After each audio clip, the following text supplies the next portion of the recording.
Shalom, Bapak Ibu Saudara, kita melanjutkan lagi pelajaran kita tentang studi kristalisasi dari Injil Yohanes. Kali ini kita masuk ke dalam pasal 11 yang berbicara tentang kebangkitan dan hidup. Kita tahu bahwa kerangka daripada message pesan di Injil Yohanes ini adalah Logos. Pada mulanya adalah Logos, Logos itu bersama-sama dengan Allah, dan Logos itu adalah Allah. Dan Logos ini, pasal 14, menjadi manusia. Dan manusia Logos inilah yang mengucapkan 7. Ya, I am the bread of life, I am the light of the world, dan terakhir. Dan ini kita masuk kepada I am the resurrection and the life. Akulah kebangkitan dan hidup, pasal 11 ayat yang ke-25. Kasus Lazarus ini ya. Nah, sebelumnya mari kita coba dulu melihat, karena kita dalam menafsirkan ini nanti harus melihat konteksnya bagaimana ya. Kita sudah tahu bahwa Injil Yohanes dibagi dengan 3 bagian ini dengan prinsip teologi. Pasal 1 sampai pasal 8 berbicara pelayanan Logos ini ketika masih di dalam bait suci yang belum dikucilkan. Kemudian pasal 9 sampai pasal 12 ini bagian kita ini sudah dikucilkan ya, manusia Logos ini, dan dia mengucapkan ya, pertama yang I am the door ya, I am the good shepherd sudah kita bahas ya. Dan sekarang I am the resurrection and the life ya, di dalam konteks sudah dikucilkan ya. Bahkan perencanaan pembunuhan ini akibat kasus ini, Lazarus ini, Kayafas langsung memutuskan ya Yesus mesti dibunuh ya. Jadi pada ini tanda terakhir ya, ini mukjizat atau tanda terakhir yang Yesus buat di depan umat Tuhan ya, orang Farisi terutama juga. Nah, baru nanti ada pasal 13 sampai 21 itu pelayanan Logos itu kepada murid-muridnya terutama ya. Oke. Nah, mari kita melihat yang minggu lalu, pada waktu lalu kita sudah mencoba mengidentifikasi di dalam bagian ini, pengucilan ini, bilang I am the door, I am the good shepherd. Dia sedang membandingkan dirinya dengan orang-orang Farisi ahli Taurat yang adalah pencuri dan perampok.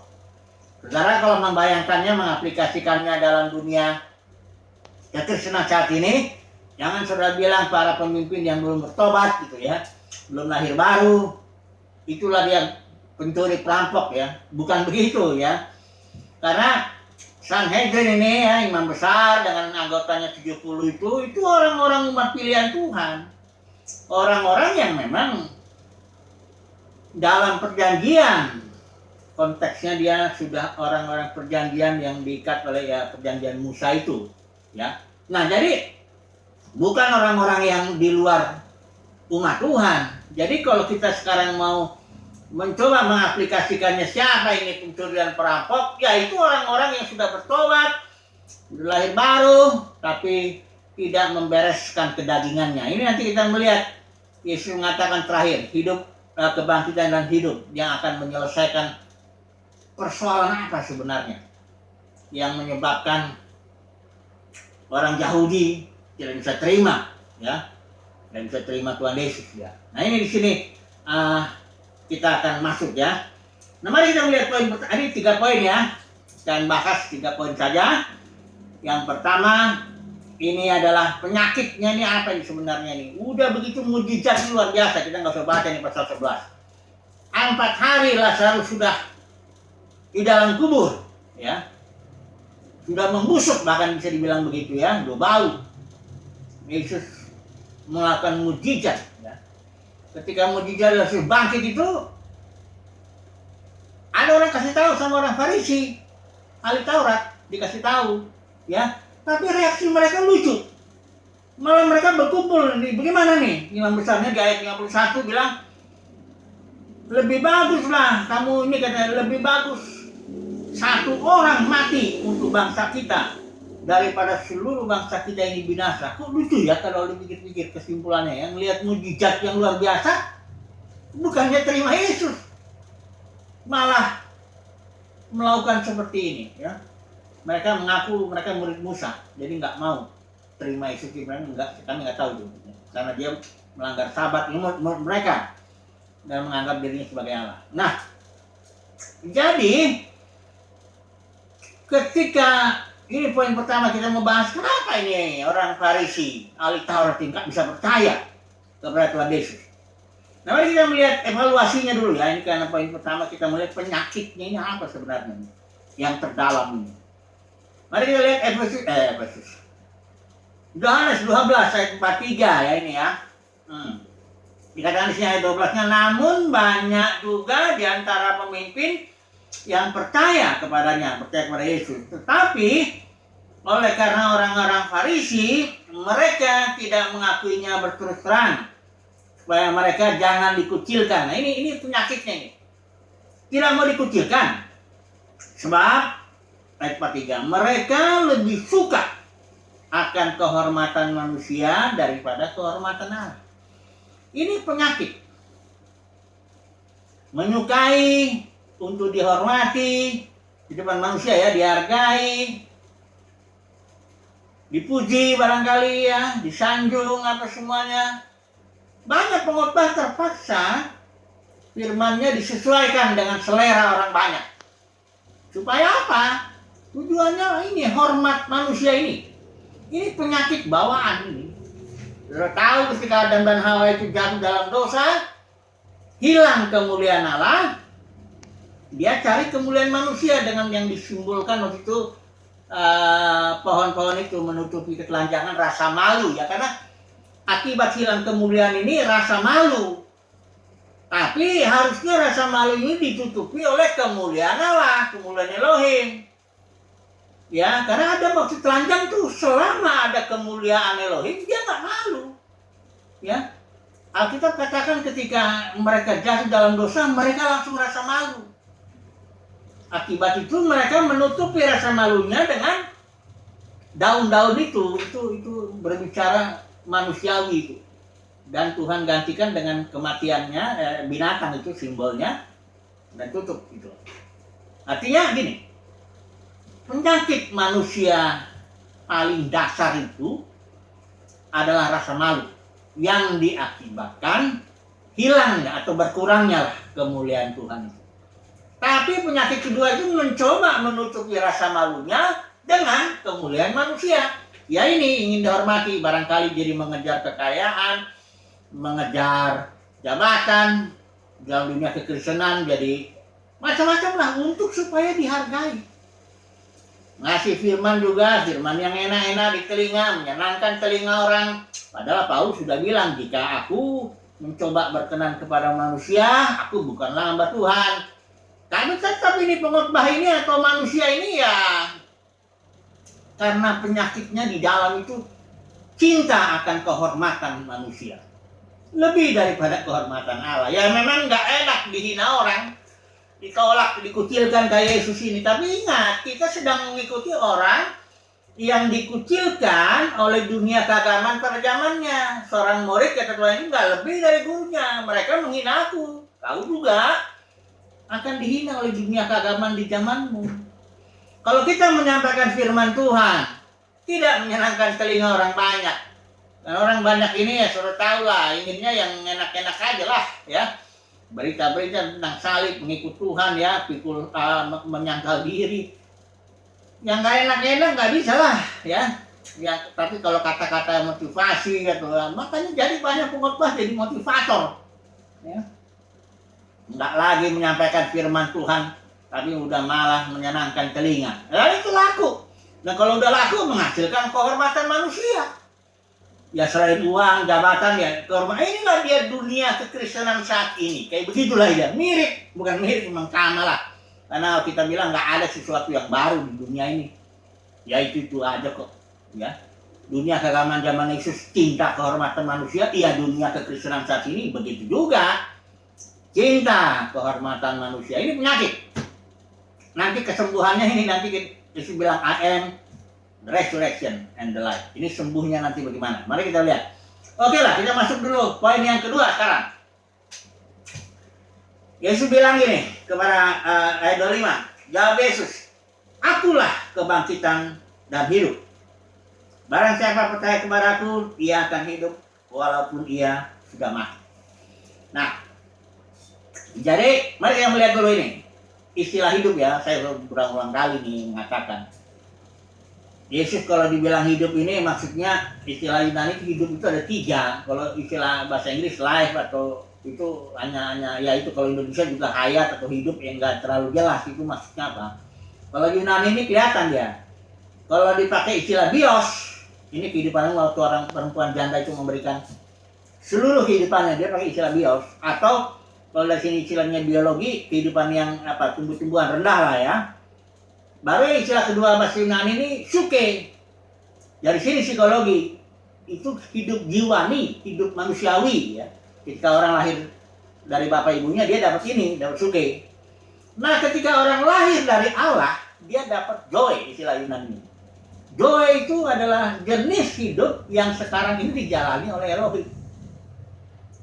Hidup Elohim ya. Tapi ketika hidup Elohim ini masuk ke dalam waktu, maka dia masuknya sebagai benih yang perlu bertumbuh dia. Jadi ketika seorang percaya Yesus, dia lahir dari atas atau lahir dari Allah, dia mendapat benih itu. Benih ilahi, benih joy, benih hidup yang perlu bertumbuh. Sementara dia sudah punya hidup suke. Hidup suke yang sudah jatuh dalam dosa itu yang Alkitab bilang maut. Maut yang di surat Ibrani bilang dikuasai iblis. Nah, inilah jenis hidup yang bawaan kita itu. Yang adalah maut, ya. Nah, hidup maut ini cinta, kehormatan manusia. Oh, sangat cinta sekali. Orang malah nggak tahan kalau diomongin. Apa kata orang nanti katanya. Banyak orang nggak tahan kekurangan uang, bukan nggak tahan apanya, nggak tahan dihinanya itu loh.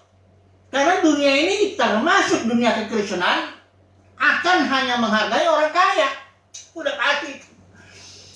Ada orang miskin mengeluh itu, kok saya nggak dikunjungi pendeta, saya dihina ini, saya kok masih heran, saya pun heran. Saya herannya kok masih heran dia ya. Apa nggak tahu? Dunia kekristenan itu bagaimana? Ya begitulah ya. Makanya pengajaran prosperity teaching laku keras. Waduh. Dari zaman waktu itu habis setelah Pentakosta ya, tahun itu mulai 1947 itu. Itu ada healing revival itu di Amerika itu. Nah, disitulah prosperity teaching mulai itu. Udah mulai ya, tapi setelah yang paling kuatnya dalam gerakan 1960-an itu, karismatik itu.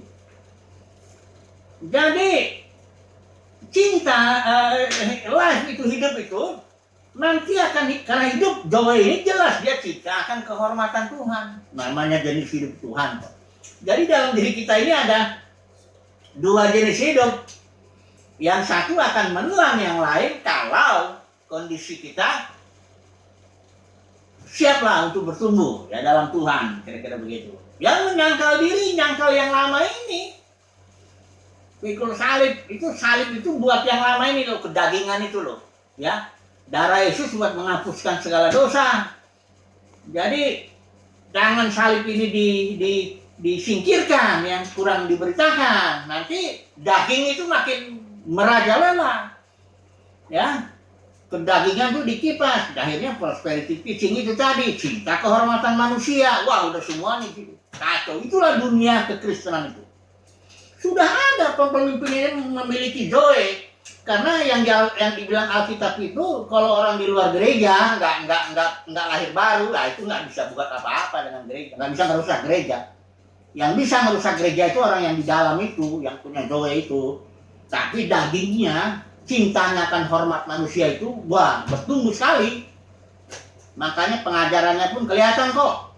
Ngomong apapun juga dari Kejadian ke Wahyu lah, ujung-ujungnya udah. Ini juga 10 ini. Ini dikatakan akulah gembala yang baik, ayat 10-nya ya. Aku pencuri datang hanya untuk mencuri, membunuh dan membinasakan. Aku datang supaya mereka mempunyai joy, kata Yesus itu. Dan mempunyainya dalam segala kelimpahannya, joy-nya ini bertumbuh. Di dalam doa ini ada kasih, sukacita, damai, sejahtera, sabar, dan kebaikan, kesetiaan, kemauan, penguasaan diri. Nah, itunya yang bertumbuh.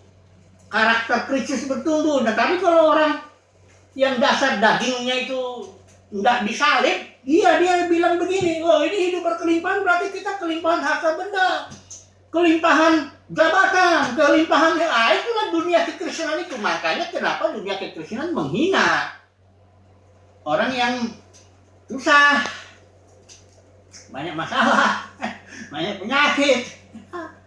Ya, ini dia, karena itu penyakitnya hormat, cari hormat manusia.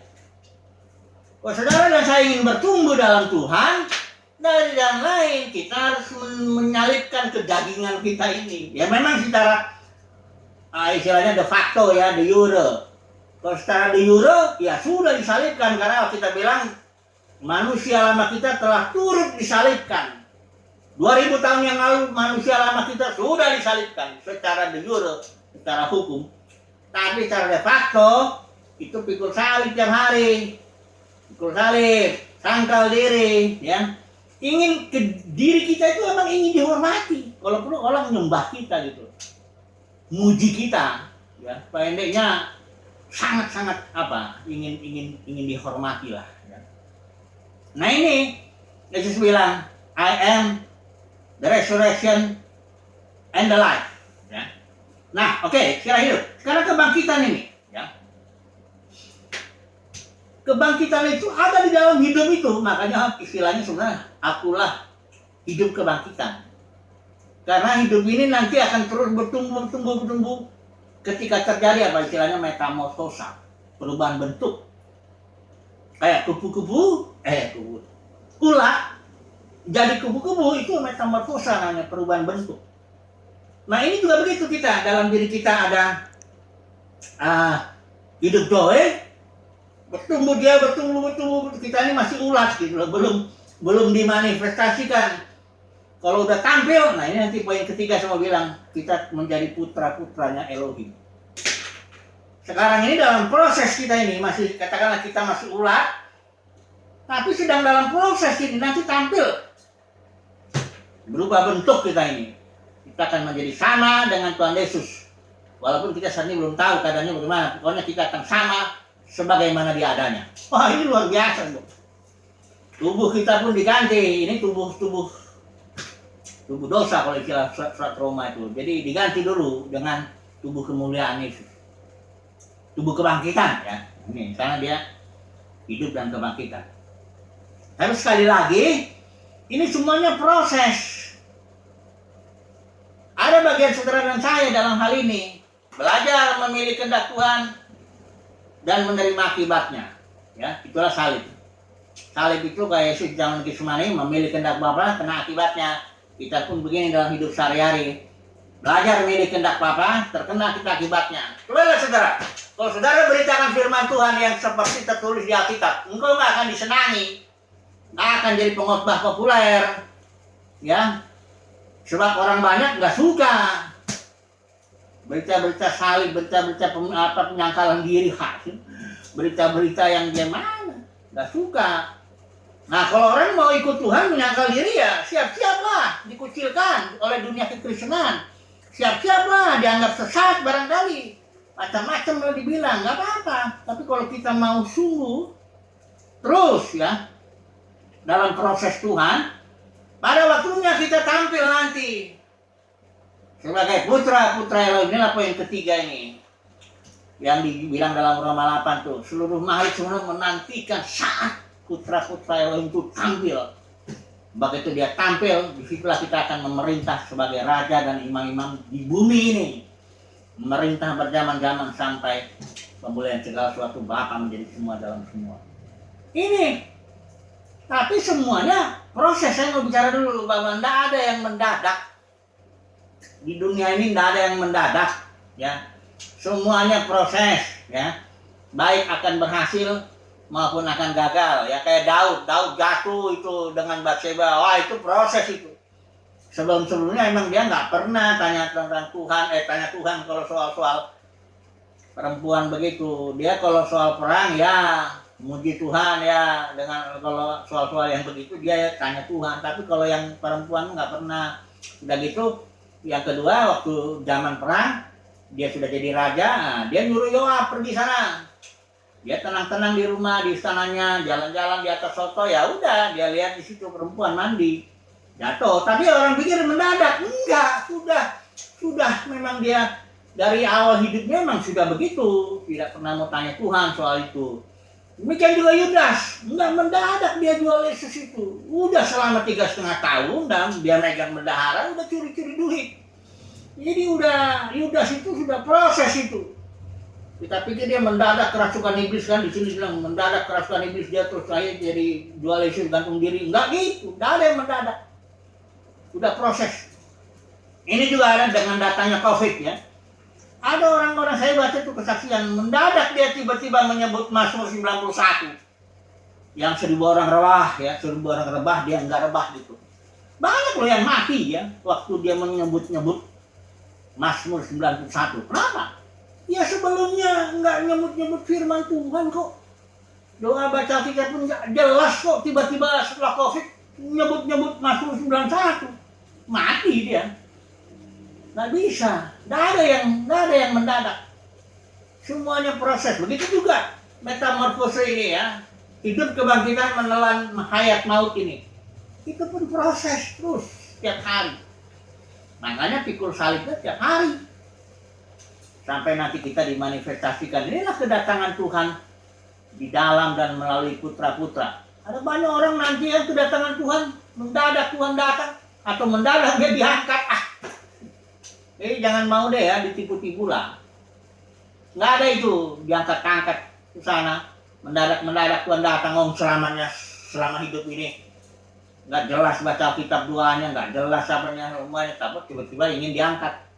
Ini yang begini-begini hati-hati nih ya. Ini tipu-tipu ya. Dalam dunia kekristenan itu tipu-tipu. Dalam dunia kekristenan ini banyak dagang. Cari firman yang gampang. Contohnya penyembahan lah. Ini yang paling banyak didagangin nih soal ini ya.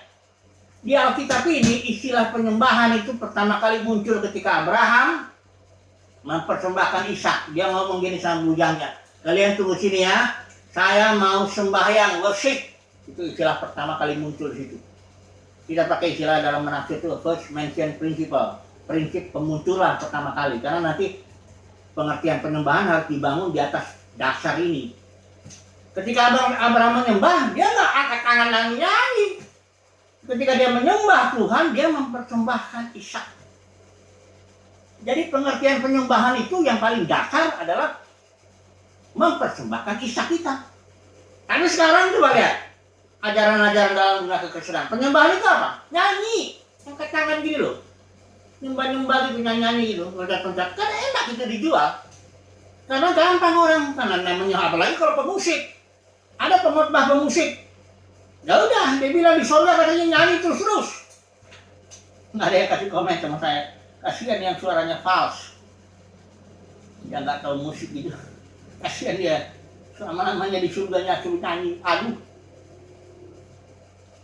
Ini semuanya karena ya itulah ya, dalam dunia dagang ya. Mau enaknya aja, nggak ada pemikulan salib. Oke, jadi mari kita belajar lah. Kesimpulan dulu, kita masuk dulu. Pertama, persiapkan diri. Ya, persiapkan diri dari sekarang. Belajar dulu. Sangkal dulu hidup lama ini. Biarlah Zoe ini hidup kebangkitan bertumbuh. Ya, terus dia bertumbuh tiap hari. Menyangkal yang ini nih ngasih makannya dengan doa dan firman ini. Kalau saya pernah umpamain 2 anjing, ini anjing putih, yang putih yang ini ya. Ini anjing hitam. Nah, kalau mau menang gimana caranya, ini anjing ribut terus soalnya nih. Daging dengan roh nggak akan nyambur, nggak bisa itu.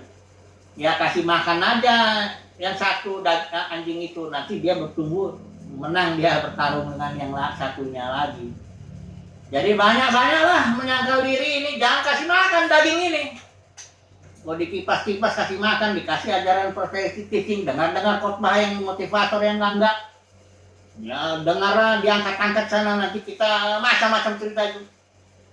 Jangan mau. Penyembahan juga bukan angkat tangan nyanyi. Penyembah itu mempersembahkan Ishak. Ya, jangan mau sekarang ditipu-tipu lah ya.